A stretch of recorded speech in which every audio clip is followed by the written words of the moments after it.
ரசம் தான். அது கொஞ்சம் எண்ணெய், கடுகு போடலாம். எண்ணெய் சூடாகிடுச்சு. 2 வத்தல் மிளகாய், 15 வெந்தயம், கொஞ்சம் கருவேப்பிலை, 2 தக்காளி, கொஞ்சமாக உப்பு, நல்லா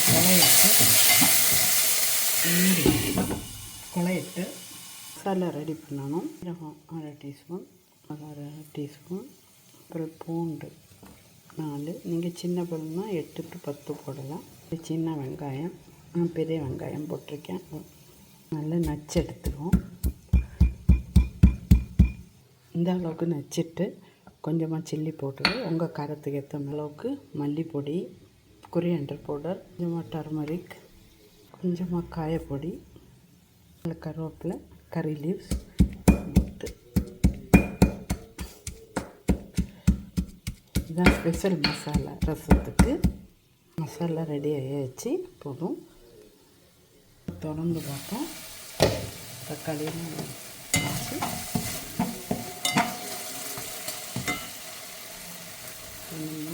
இடித்த மசாலா போடுவோம்.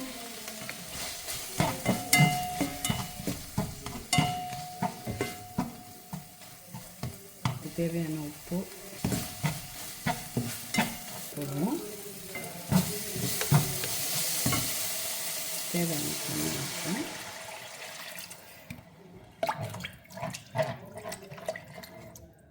கொதிச்சு வரட்டு. மூடி வைப்போம்.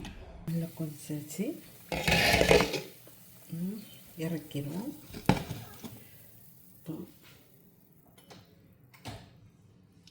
அடுத்தது வந்து